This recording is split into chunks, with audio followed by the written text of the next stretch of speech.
sports. Let's see how this goes. Magnus keeps the pawn on the board and presses the clock. Wishy responds back with the symmetrical English. The knight comes out. And now, knight to c3 played here. Magnus playing the English is more of a statement that I want to get a playable position which can go on for a long time. That is Magnus's intention here. Wishy pushes his pawn to e6, opening up his bishop here. Magnus takes the center with his pawn. And now the bishop comes in, pinning the knight, attacking the pawn here. And Magnus chops off the knight. Wishy has a choice between taking here and with the b-pawn. Taking with the b-pawn makes much more sense. Throws her to the center. The bishop comes in, defends the pawn, and taking control of the central square here with e5. Now Magnus castles it out.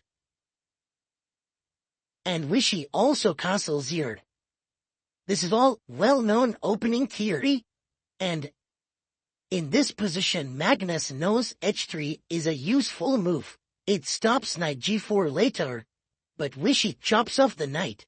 And Magnus's structure now isn't the best here. You could see doubled pawns.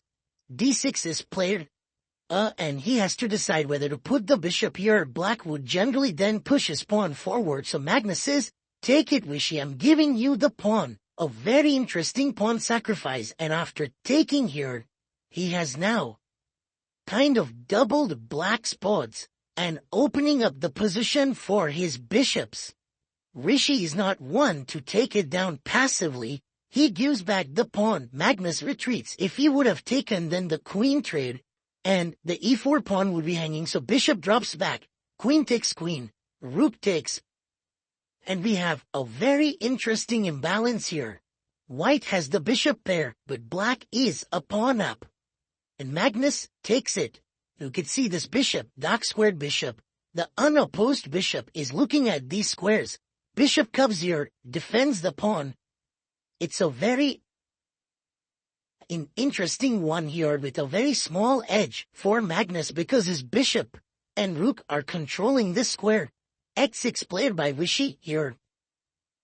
And Magnus tries to gain space on the queen side. He would like to push his pawn even further, but Wishy stops it right. It extracts with a5.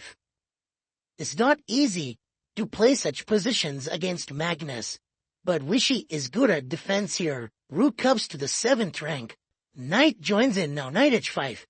Bishop d6 seems like a natural move here, but Magnus comes back. Maybe he wants to go via c5. At g5 played, the knight is making a square for itself on the f4 square. King comes up. And now Wishy comes in with his knight. The knight is well placed. It can't be kicked away. The pawn is hanging, so Magnus gives up his bishop. He will get back the pawn now, but in return, he has lost his bishop pair. And Wishy very quick to neutralize the position. He wants his rook to enter in there. So Magnus brings the rook back. He's like, my rooks are not going to allow your rooks to come in. And slowly, my king will try to enter here. So Wishy plays rook b8. A good move, try to enter here. King takes pawn, and the rook comes down to the 7th rank. Excellent play by Wishy Anand here. He's managed to put Magnus under pressure with his active rook. And look at that, Magnus has to defend passively. But what he's banking on is his king to become active. But there you have Wishy's king coming in. When Magnus's king comes here, he's going to block it with his own king. And that's exactly what he does. And now Magnus comes backwards. He wants to come here. His king would be well positioned, and Wishy moves in as well, stopping that pawn push. I would love to put my king here, but Wishy goes to e7. Is it the best move? Not so sure. But Wishy did want to provoke the pawn coming forward so that he can place his bishop, just defending everything here, and that is what he has done. Now look at Magnus. He's trying to create a passer here, but Wishy very quick to bring his king. That's the reason why he had his king here. And now Magnus's king enters. This is getting strategically so exciting, this game. Will Magnus be able to create some kind of play on the king side? Look at that, he's moving his king even further in, king d6. And look, the rook is now attacking the pawn, and the bishop both, g5. Fantastic chess by Magnus. It dawns on me now that actually Magnus all throughout understood that he will give up this pawn and use his e-pawn to rush down the board. His understanding here is just so good. Rook a3 played to attack the pawn. The best move is bishop b1, taking control of the a2 square, with bishop f5 also very good, very strong. Rook takes a4, and now g6, powerful blow there in the position. As we discussed, it's not the quantity, it's the quality of the pawns that matters, and here, Magnus Carlsen's pawn here is just worth its weight in gold. Rook g1, attacking the pawn, and Anand cannot find a way to coordinate his pieces together. They all look beautiful. The a-pawn is there, he's attacking here. He's hoping that Magnus gives up this pawn where he can give up the bishop and chop off the last pawn. But Magnus is not one to give this up so easily. He takes the pawn with the check. Rishi moves his king to f7, another check here.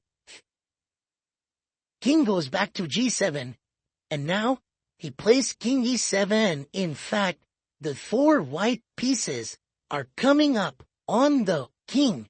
Rook b3, important to give a check here, and now check to the black king. King has to move into the corner.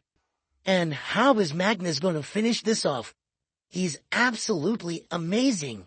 There's a reason why he's called the endgame guard, and this is where he is showing it. He pushes his pawn and he's saying to Rishi, take it if you want to, because I have a mating net here. King f6, now threatening e7, e8.